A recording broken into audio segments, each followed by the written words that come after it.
बाबा से आज रक्षाबंधन के पर्व पर हम लोग प्रॉमिस कर रहे हैं।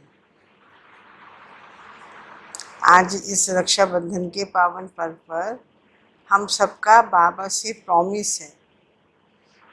हमारी राखी है शुद्ध संकल्पों की, दुनिया वालों की राखी है धागे की, कंपटीशन की, बदले की भावना की, लेकिन हमारी राखी है शुभ भावनाओं की। बाबा की याद में हर आत्मा को राखी बांधेंगे, उसके मस्तक पर ही आत्मिक भाव से देखेंगे और सदा मिलकर उन आत्माओं का कल्याण करेंगे। लेकिन बाबा इसके लिए हम बच्चों को पवित्र बनने की शिक्षा दे रहे हैं। तो आज बाबा के महावाक्यों का सार है, मीठे बच्चे, तुम्हें सर्विस की बहुत उछल आनी चाहिए।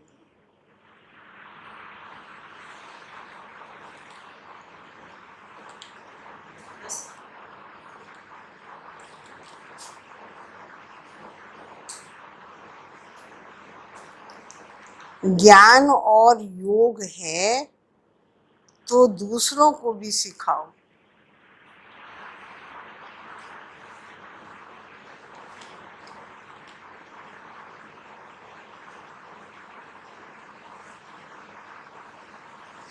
सर्विस की वृद्धि करो, वृद्धि करो।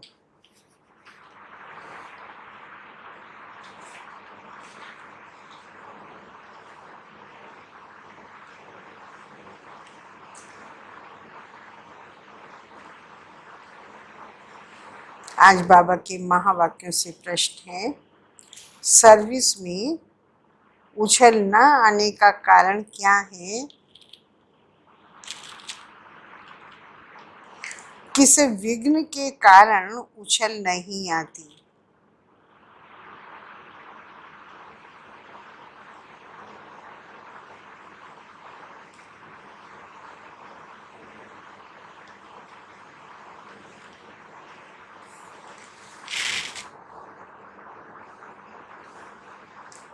तो बाबा ने सुनाया है, सबसे बड़ा विघ्न है क्रिमिनल आई।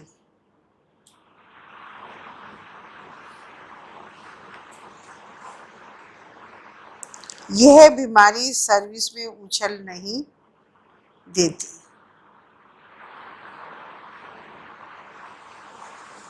यदि हमारे अंदर विकारी ख्यालात हैं तो सेवा की उमंग उत्साह नहीं आता है। यह बहुत कड़ी बीमारी है।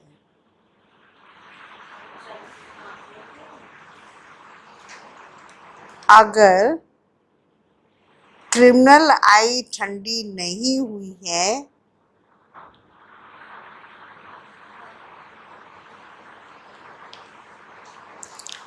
ग्रस्त व्यवहार में दोनों पहिए ठीक नहीं चलते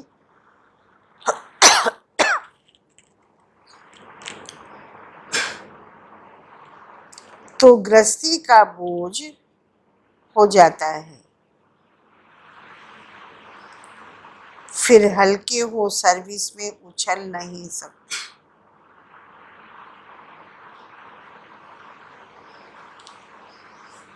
यदि पवित्र रहते हैं तो बाबा से संबंध जुड़ता है तो आत्मा हल्कापन महसूस करती है, अंदर शांति और सुख का अनुभव करती है।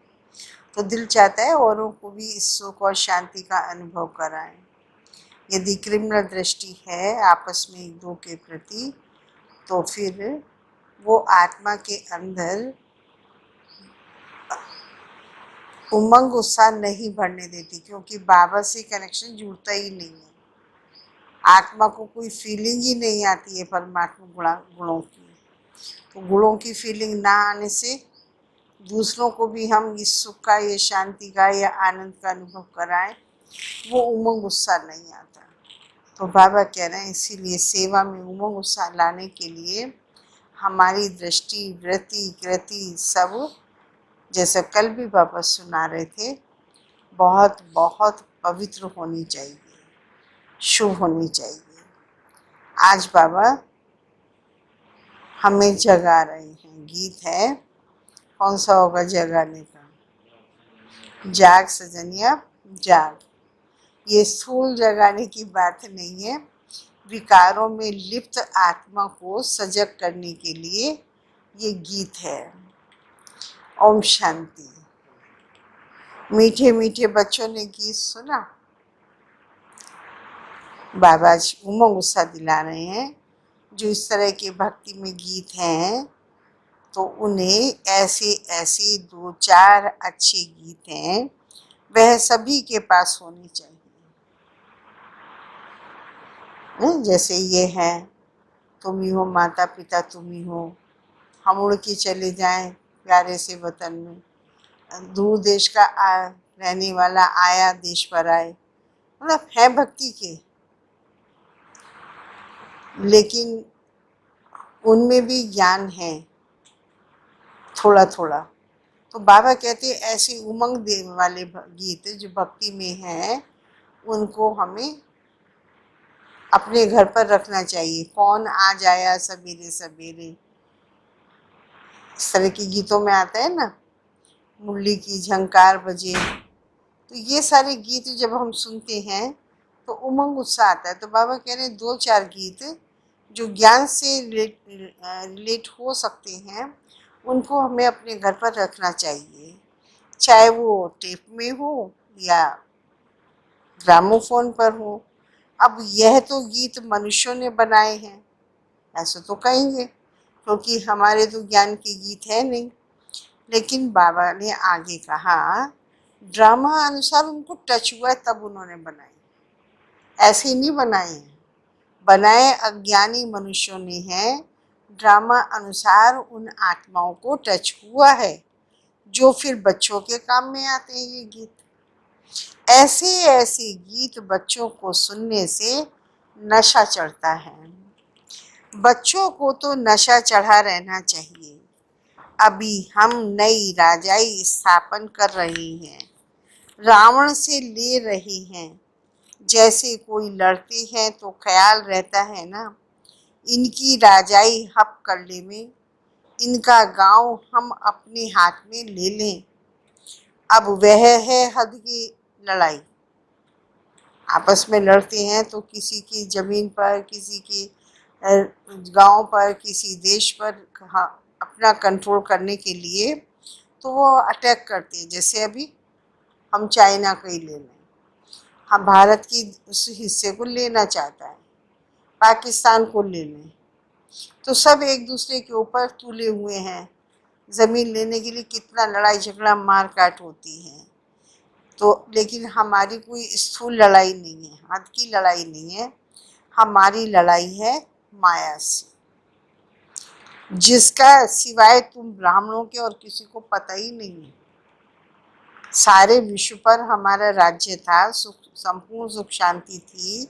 इस माया रावण ने हमारा राज्य छीन लिया, ये बात किसी को पता नहीं है। वो छोटे छोटे टुकड़ों के लिए लड़ रहे हैं और हम पूरे विश्व पर राज्य करने के लिए लड़ाई कर रहे हैं। हमारी लड़ाई किसी मनुष्य से नहीं है हद की, हमारी लड़ाई अपनी बुराइयों से है। तो हम बहुत सूक्ष्म में हैं। दुनिया वाले इस बात को जानते नहीं हैं। वो तो समझते हैं हम लोगों को यहाँ पे आते हुए कि ऐसी साधारण है, पता नहीं क्या करते हैं, उन लोगों को नहीं मालूम। लेकिन हमें मालूम है कि हम अंदर की बुराइयों को ख़त्म करके उस नई दुनिया में विश्व के मालिक बनने के योग्य बनने की लड़ाई कर रहे हैं, अपनी बुराइयों को नष्ट कर रहे हैं। हमारा राज्य छीना है रावण ने, किसी मनुष्य ने नहीं छीना। तो एक हिस्सा तो क्या, देश का हिस्सा तो क्या, एक देश तो क्या, सारा विश्व ही किसका होगा? हमारा होगा। हम कहेंगे ना हमारा देश, हमारा भारत, कहते हैं आज भी हैं, लेकिन आज कहने मात्र है और उस टाइम पर प्रैक्टिकल रियलाइजेशन के लिए है।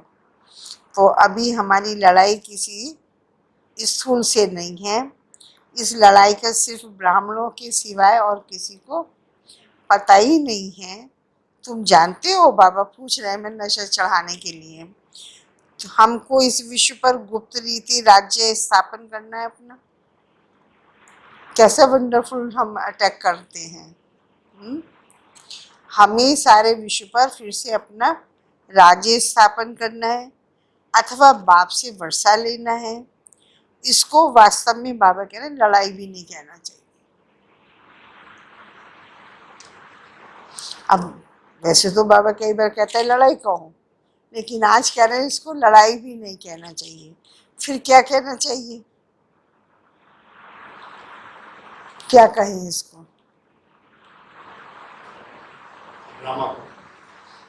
ड्रामा कहें, क्या कह सकते? मिशन कह सकते हैं। बाबा ने सुनाया, ड्रामा अनुसार तुम जो सतो प्रधान से तमो प्रधान बने हो, सो फिर सतो प्रधान बनने का पुरुषार्थ है। हम लड़ाई नहीं कर रहे हैं, हम सतो प्रधान से तमो प्रधान बने, तमो प्रधान से सतो प्रधान बनने का पुरुषार्थ है। ड्रामा के अंदर ये नूंद है। ऐसा नहीं है तमो प्रधान बन गए तो बने ही रहेंगे। तुम अपने जन्मों को नहीं जानते थे, अभी बाप ने समझाया है, और जो भी धर्म है उनको यह नॉलेज मिलने की नहीं है। ये भी एक नशे की बात है। हम अपना राज्य ले रहे हैं ड्रामा अनुसार, हम युद्ध नहीं करते, और ये नॉलेज और किसी धर्म वालों को नहीं मिलेगी। क्यों नहीं मिलेगी? क्योंकि सतयुग में आदि सनातन देवी देवता धर्म था, तो जो देवी देवता धर्म की आत्माएं हैं उन्हीं को ही नॉलेज मिलेगी। कितना क्लियर बाबा बताते रहते हैं हम बच्चों को। बाप तुम बच्चों को ही बैठ समझाते हैं, और समझने के लिए भी हम ही आते हैं, दूसरा कोई आता ही नहीं है। गाया भी जाता है धर्म में ही ताकत है। शब्द तो सब बोलते हैं, रिलीजन इज माइट, लेकिन जानते नहीं है किस धर्म में और कब ताकत थी, कैसी थी। भारतवासियों को ये पता ही नहीं है हमारा धर्म क्या है। धर्म का भी नहीं मालूम धर्म किसको कहते हैं। वो समझते हैं हिंदू है, मुसलमान है, सिख है, ईसाई है, नाम के लिए। चाहे उन धर्मों में भी जो शिक्षाएं मिली हैं उसको अप्लाई करें या ना करें, हम जानते हैं देवी देवता धर्म की जो शिक्षाएं हैं, मर्यादाएं हैं, हम उनको अप्लाई कर रहे हैं। वो हमारा धर्म है। जैसे पहले पहले देवताएं शांत होती हैं, तो आत्मा का स्वधर्म शांति है, प्रेम है, पवित्रता है। ये हमारे अब आत्मा का भी धर्म है, तो देवी देवता का भी धर्म है। देवी देवताएं भी हमेशा शांत होते हैं, स्नेही होते हैं। तो बाबा ने कहा वो जानते ही नहीं है। तुमको तो बाप द्वारा पता पड़ा है हमारा आदि सनातन देवी देवता धर्म है। बाप आकर फिर तुमको उस धर्म में ट्रांसफर करते हैं।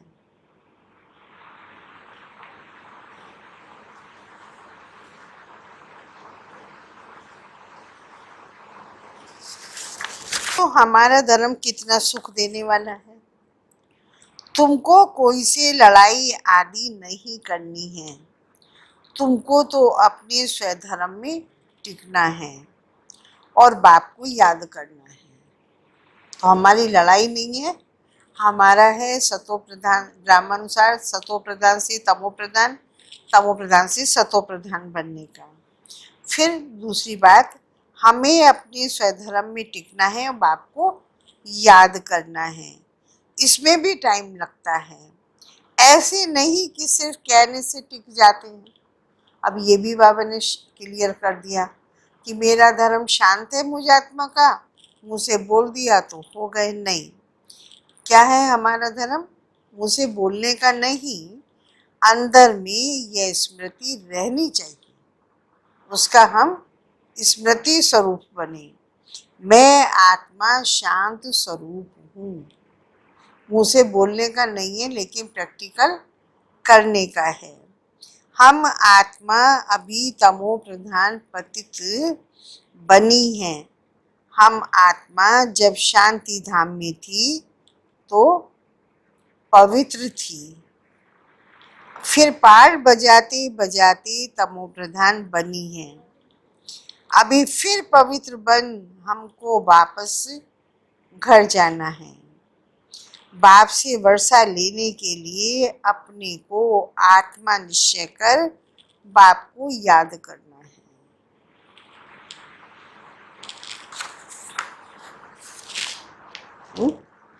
तो कितनी सारी बातें, लड़ाई नहीं है हमारी। सतो प्रधान से तमो प्रधान, तमो प्रधान सतो प्रधान बनने का है। स्वधर्म में टिककर बाबा को याद करना है। अपने को आत्मा से निश्चय कर बाप को याद करना है। बाप को याद करने से ही विकर्म विनाश होते हैं।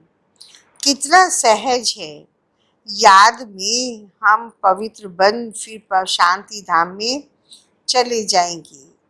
दुनिया इस शांति धाम सुख धाम को भी नहीं जानती। यह बातें कोई शास्त्रों में नहीं है।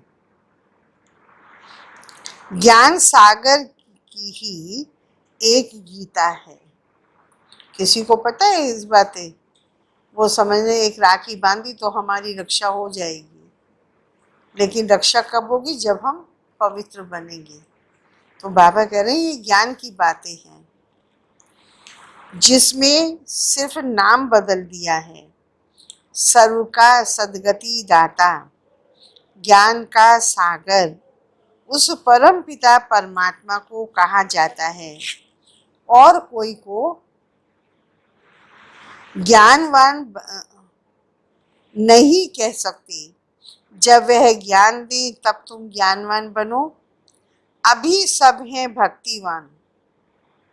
नए नए शब्द लेके आता बाबा।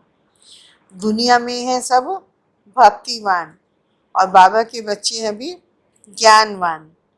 तुम भी भक्तिवान थे। कभी सोचो कि नहीं हम ज्ञानवान हैं? थे हम भी ज्ञानवान भक्तिवान। अभी फिर तुम ज्ञानवान बनते जा रहे हो, पूरे नहीं बने हो। बनते जा रहे हैं माना पूरे नहीं बने हैं। पूरा ज्ञान बुद्धि में बहुत क्लियर नहीं है। कितना है हमारी बुद्धि में? नंबर वार पुरुषार्थ अनुसार ज्ञान कोई में है, कोई में है ही नहीं। तो क्या कहेंगे उस हिसाब से? जिसमें ज्ञान नहीं है तो क्या कहेंगे? बाबा ने कहा वो ऊंच पद पा नहीं सकेंगे। बाप सर्विस के लिए कितना उछलते हैं। बच्चों में अभी वो ताकत आई नहीं है जो किसको अच्छी रीति समझाएं, ऐसी अच्छी अच्छी युक्तियां रचें। भल बच्चे मेहनत कर कॉन्फ्रेंस आदि कर रहे हैं। गोपों में कुछ ताकत है। आज भाइयों की तारीफ हो गई। गोपों में कुछ ताकत है। उनको ख्याल रहता है कि संगठन हो जिसमें युक्तियां निकालें, सर्विस वृद्धि को कैसे पाए। माथा मार रही हैं। नाम भर शक्ति सेना रखा है, परंतु पढ़ी लिखी तो है नहीं, है ना। बहनों का नाम शिव शक्ति सेना तो रख दिया, लेकिन पढ़ी लिखी तो है नहीं। कोई फिर अच्छा नहीं है, भाइयों में ज़्यादा होती हैं तो थोड़ी ताकत भी होती है, लेकिन फिर बहनों की तारीफ भी कर रहे हैं। कोई फिर अनपढ़ भी पढ़े लिखे को अच्छा पढ़ाती है। अच्छा योग है तो फिर बाबा बुद्धि को टच करके उससे पढ़वा देता है। बाबा ने समझाया है क्रिमिनल आई बड़ा नुकसान करती है। यह बीमारी बड़ी कड़ी है, इसीलिए उछलने नहीं देती। तो बाबा पूछते हैं तुम युगल दोनों पहिए ठीक चल रहे हो? उस तरफ कितनी बड़ी सेनाएं हैं। स्त्रियों का भी झुंड है, पढ़े लिखे हैं ना, उन्हों को भी मदद मिलती है। तुम तो हो गुप्त, कोई भी नहीं जानते कि यह ब्रह्मा कुमार कुमारियां क्या करते हैं? तुम्हारे में भी नंबर वार है। ग्रस्त व्यवहार का बोझा सिर पर रहने से झुके हुए हैं। ब्रह्मा कुमार कुमारी कहलाते, परंतु वह क्रिमिनल आई ठंडी नहीं होती। दोनों पहिए एक जैसे हों, बड़ा मुश्किल है। बाबा बच्चों को सर्विस उठाने के लिए समझाते रहते हैं। कोई धनवान है तो भी उछलते नहीं, धन के भूखे हैं। बच्चा नहीं होगा तो भी गोद में लेते हैं, उछल नहीं आती। बाबा हम बैठे हैं, हम बड़ा मकान लेकर देते हैं। मतलब ज्ञान में चल रहे हैं, लेकिन अंदर से उमंग उत्साह नहीं आता कि हम मकान ही लेकर दे दें, जो सेवा होती रहे। बस धन के भूखे और बच्चों की नहीं है, बच्चा नहीं है तो बच्चे को मालिक बनाने के लिए प्रॉपर्टी का, तो बच्चा गोद में ले लेते हैं। लेकिन नई दुनिया स्थापन भगवान कर रहा है, उसके लिए उनको अंदर से उमंग नहीं आता। बाबा की नजर आज कहाँ पर है? कहाँ है बाबा की नजर आज? है जी? अच्छा, बाबा की नजर है आज दिल्ली पर, दिल्ली पर है, क्योंकि दिल्ली है कैपिटल। भारत की राजधानी तो दिल्ली है ना, हेड ऑफिस है। बाप कहते हैं दिल्ली में विशेष सेवा का घेराव डालो, कोई समझाने के लिए अंदर घुसना चाहिए। गाया भी हुआ है पांडवों को कौरवों से 3 पैर पृथ्वी के नहीं मिलते थे। यह कौरव अक्षर तो गीता का है ना। भगवान ने आकर राजयोग सिखाया, उसका नाम रखा, जो राजयोग की शिक्षा दी उसका नाम रखा है गीता।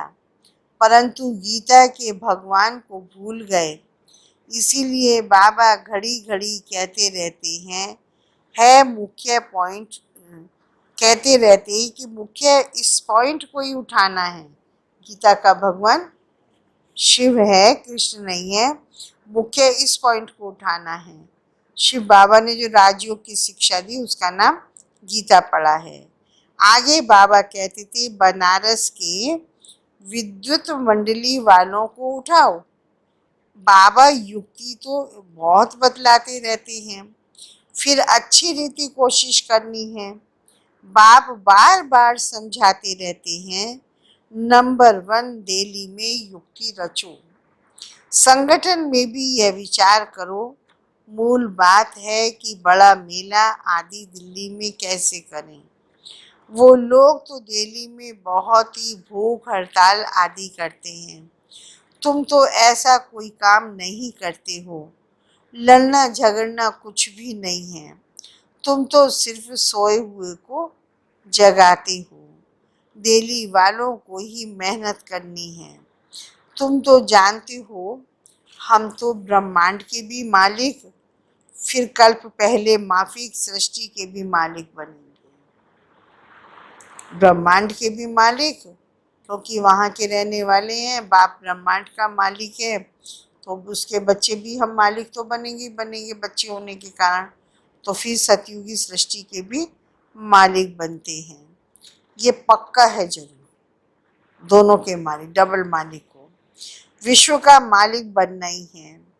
अभी तुमको 3 पैर भी नहीं मिलते हैं। 3 पैर पृथ्वी के भी कैपिटल में ही चाहिए हमें। हमें दिल्ली में ही 3 पैर चाहिए, जो वहाँ ज्ञान के गोले छोड़ें।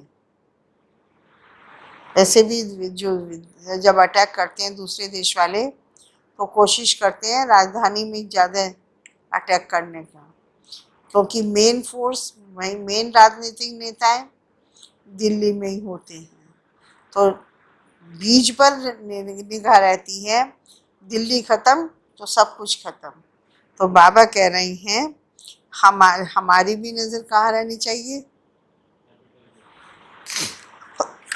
वो स्थूल गोले छोड़ के हम ज्ञान के गोले छोड़ते हैं, जहाँ तक बाबा का ज्ञान सब जगह पर पहुंच जाए, और दिल्ली में छोड़ा हुई बात विश्व में पहुंचेगी, क्योंकि विदेशी लोग भी कहाँ आते हैं, दिल्ली में ही आते हैं। तो हमें ज्ञान के गोले कहाँ छोड़ने हैं, दिल्ली में। तो दिल्ली में हमें 3 पैर पृथ्वी के चाहिए। अब तो मिल गई, तब नहीं मिलती थी, लेकिन हमें पता है रजौरी गार्डन के लिए कितनी मेहनत जगदीश भाई ने की है, कम मेहनत नहीं हुई उसके लिए। रमेश भाई भी आते थे, ब्रजमोहन भाई भी लगे होंगे उसमें, लेकिन रात दिन जगदीश भाई को बहुत रहता था किसी भी तरीके से ये बाबा ने लिए जमीन छोड़ूंगा नहीं। गवर्नमेंट तो हमेशा कब्जा करना चाहती है, लेकिन भाई साहब ने किसी भी कंडीशन पर उसको नहीं छोड़ा, रात दिन एक कर दिया उसके लिए। तो बाबा कह रहे 3 पैर पृथ्वी के चाहिए, कहाँ पर, राजधानी में। फिर तो बाबा के बहुत सारे सेवा केंद्र अपने बनते गए 3 पैर में। बड़ों का आवाज चाहिए ना, क्योंकि बड़े बड़े मिनिस्टर्स को बुलाना, उनको इसलिए नहीं बुलाते कि वो ज्ञान में चलेंगे, लेकिन आते हैं तो पब्लिक को ये हो जाता है, आम पब्लिक को, कि फलाने फलाने नेता आते हैं, उसने अच्छा बोला है तो जरूर कोई अच्छी बात होगी, जाकर हम भी सुने। इस समय भारत सारा गरीब है, गरीबों की सेवा करने के लिए ही बाप आते हैं। दिल्ली में तो बहुत अच्छी सर्विस होनी चाहिए, बाबा इशारा देते रहते हैं। दिल्ली वाले समझते हैं बाबा हमारा अटेंशन खिंचवाते हैं, आपस में शीरखंड होकर रहना चाहिए। अपना पांडवों का किला तो बनाए, दिल्ली में ही बनाना पड़ेगा, इसमें दिमाग बड़ा अच्छा चाहिए, बहुत कुछ कर सकते हो। तो वो लोग गाते तो बहुत हैं, हमारा भारत हमारा देश है, हम ऐसे करेंगे, परंतु खुद में कुछ भी दम नहीं है, सिवाय फॉरेन की मदद से उठ नहीं सकते। तुमको तो बहुत मदद मिल रही है बेहद के बाप से, हमें विदेशों से मदद की जरूरत नहीं है, हमें तो बाबा से मदद मिल रही है। और जितनी मदद बाबा देता है, बाबा ने कहा इतनी कोई दे ना सके। अब जल्दी किला बनाना है, तुम बच्चों को बाप विश्व की बादशाही देते हैं, तो हौसला बहुत चाहिए। झरमुई झरमुई में बहुतों की बुद्धि अटकी रहती है, बंधनों की आफत है माताओं पर, मेल्स पर कोई बंधन नहीं है। माताओं को अबला कहा जाता है, पुरुष को अबला नहीं कहा जाता, लेकिन होता पुरुषों पर भी बंधन है। कितने भाई होते हैं बड़े छिप छिप के ज्ञान में आते हैं।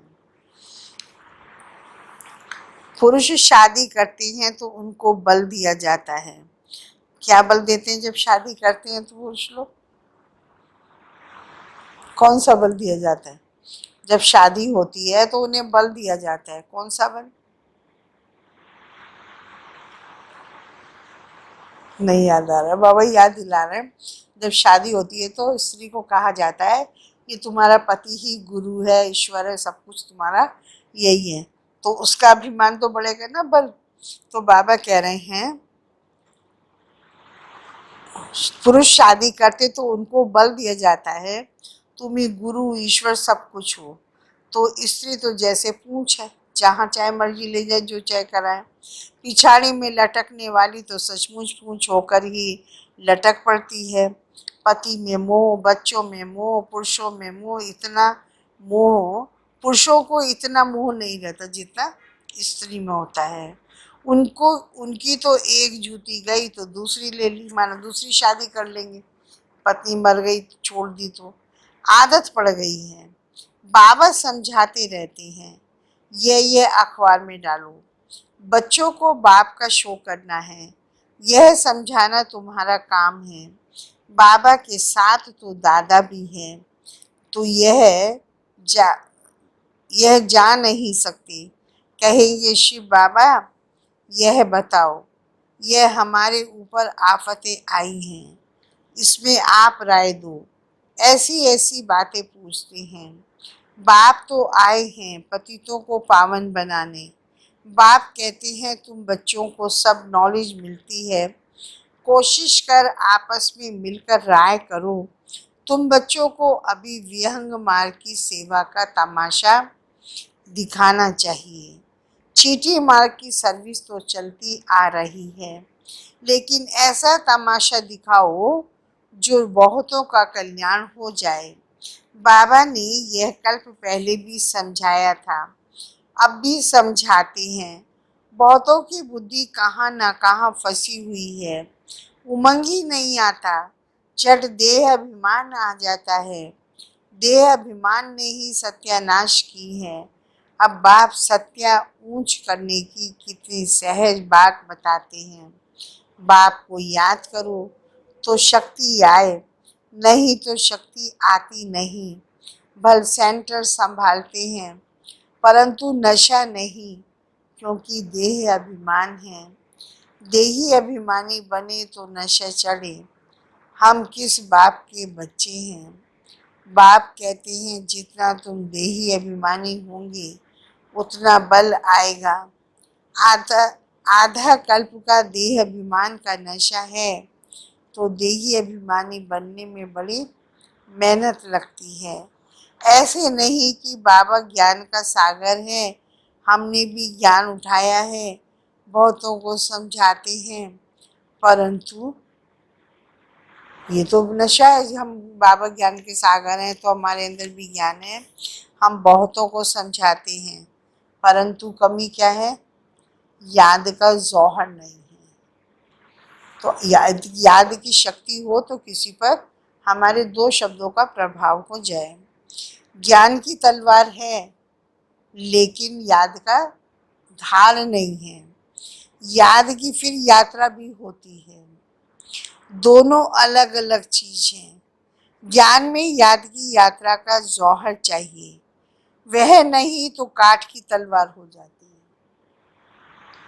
तो उसको वुडन की तलवार समझो। वुडन वाली तलवार तो तेज हो नहीं सकती, वो काम करेगी नहीं।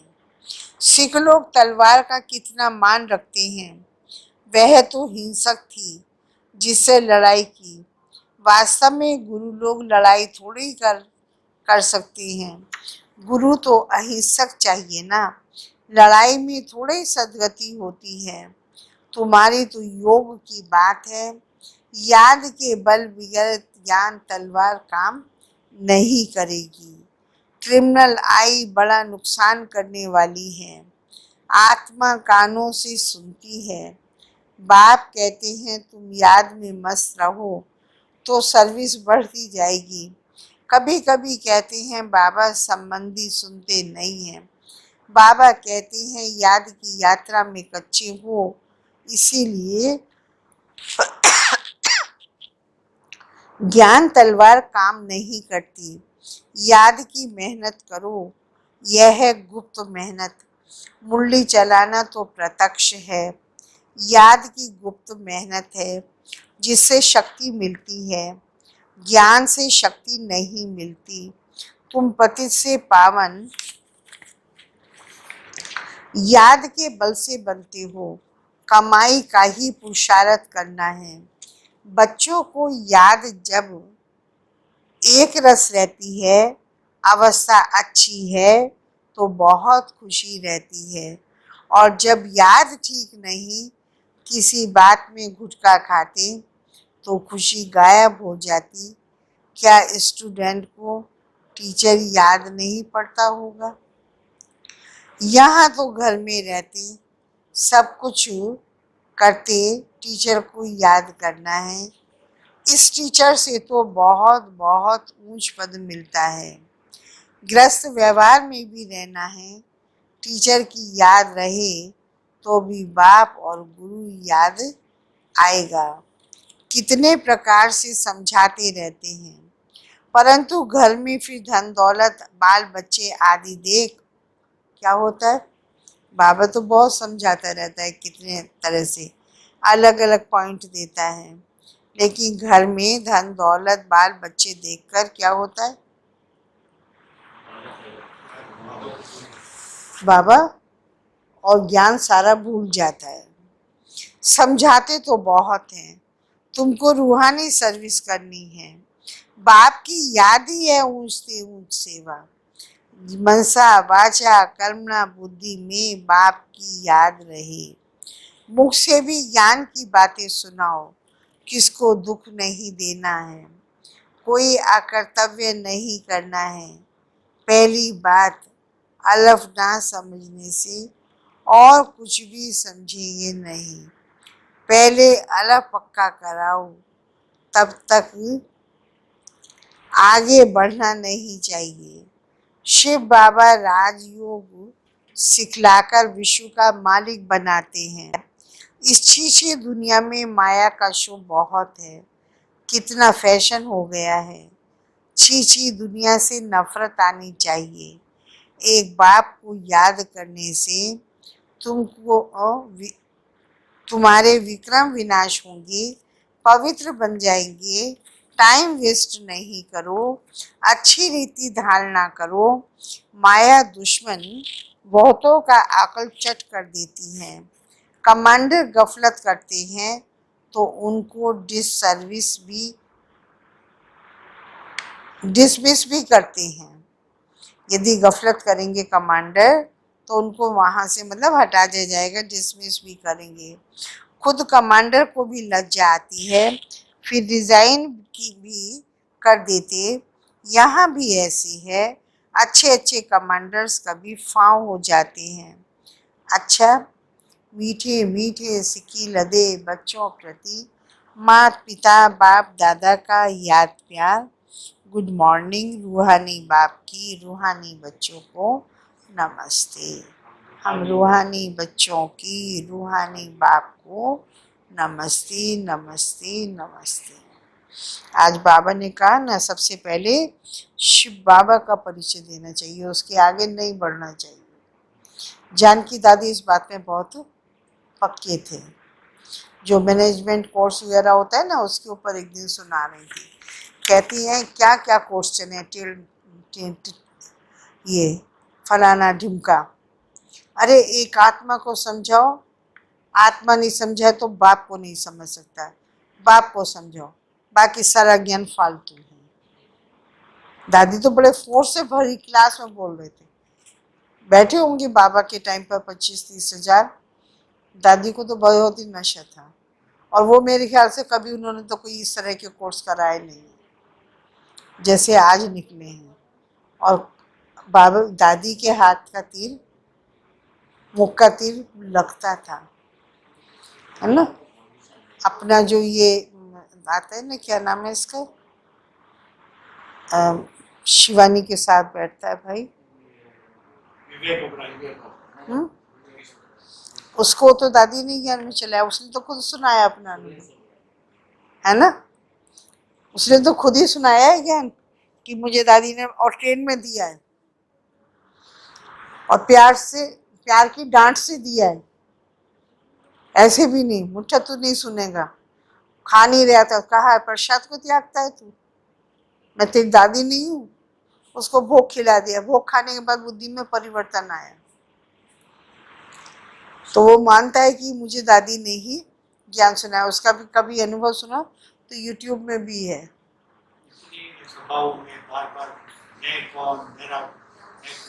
बस यही उनकी स्पीच होती है। अभी भी ये गए थे ना उपराष्ट्रपति, तो कितना अच्छा बोला, वो ताली बजा रहा सुन रहा था। जबरदस्ती अपने भाई बहनों ने रोका, कहता नहीं रोको नहीं, इनको सुनाने दो, मुझे अच्छा लगता है। तो दादी कोई ऐसा कोर्स नहीं कराते थे कोई जैसे आज के हो रहे हैं।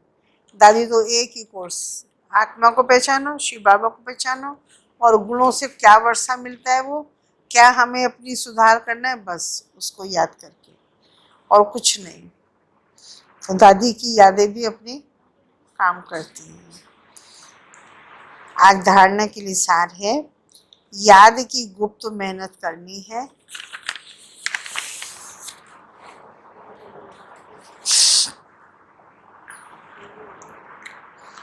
याद की मस्ती में रहने से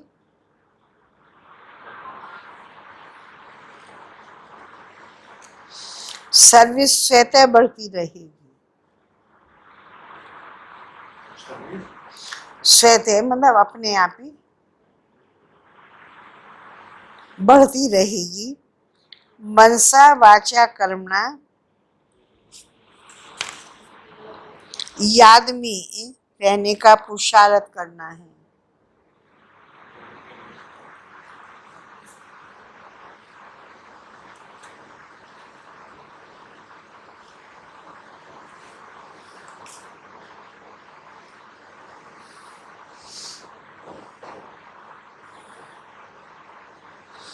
सेकंड है मुख से ज्ञान की ही बातें सुनानी है।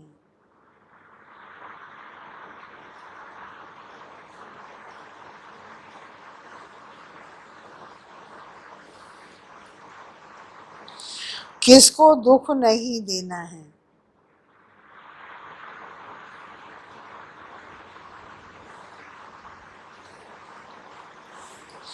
कोई भी अकर्तव्य नहीं करना है।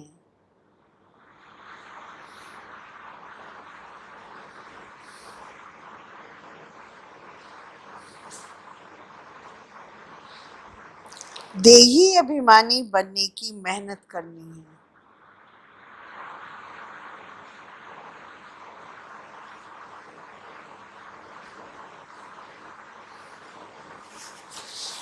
दादी ने सारी सेवा किससे की है? याद से ही की। नहीं तो विदेशों में क्या दादी को इंग्लिश आती थी या जर्मन आती थी, कौन सी लैंग्वेज आती थी? हिंदी भी नहीं, सिंधी। और सेवा पूरे विश्व की कर डाली। विश्व दादी का विश्व दादी का टाइटल ले डाला, है ना? किसके बल से? एक बाबा मेरा है। ब्रह्मा बाबा से भी दादी को बहुत प्यार था, बहुत प्यार। वो शब्द याद आते हैं। दादी अपनी मस्ती में रहती थी तो ब्रह्मा बाबा के सामने बैठती थी। दादी ने कुछ सुनाया तो दादी को प्यार था बाबा से, तो बाबा ने कहा तू तो भक्तन है, शिव को बाबा को याद करो। ब्रह्मा बाबा तो हमेशा ऐसे ही कहते थे। तो दादी कहती है नहीं, गुरु गोविंद का दो खड़े काके लागू पाए, बलिहारी गुरु आपने जो गोविंद दियो बताए। आप न होते तो मुझे क्या मालूम कि शिव बाबा क्या है। मुझे तो आपसे ही तो बाबा का परिचय मिला है। तो दादी अपने उस आकर्षण से बाबा की हटके नहीं दी। बाबा ने बहुत कहा है दादी को, कुछ कुछ कह भी दिया शब्दों में, लेकिन दादी त्रस से मस नहीं हुई।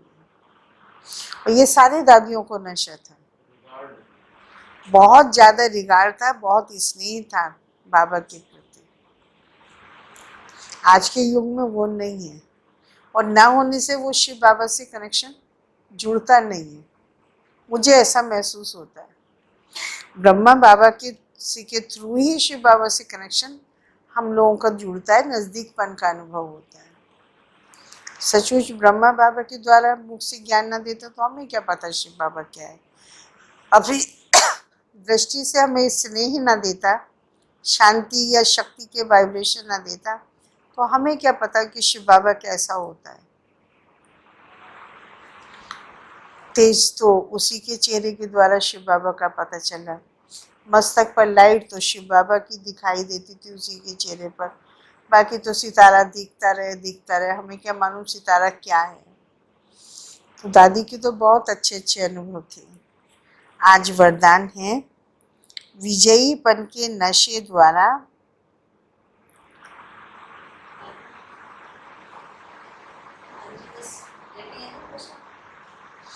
विजयीपन के नशे द्वारा सदा हर्षित रहने वाले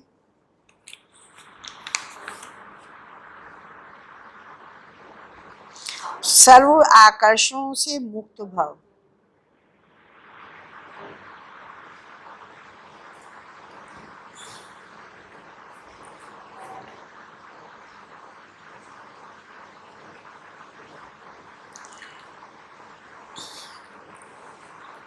विजयी रत्नों का यादगार बाप के गले का हार आज तक पूजा जाता है, तो सदा यही नशा रहे, हम बाबा के गले का हार विजयी रतन हैं। हम विश्व के मालिक के बालक हैं। हमें जो मिला है वह किसी को भी मिल नहीं सकता। यह नशा और खुशी स्थायी रहे तो किसी भी प्रकार की आकर्षण में से परे रहेंगे। जो बाबा से प्यार हमें मिला है वो नशा रहे तो किसी भी आकर्षण से हम परे रहेंगे।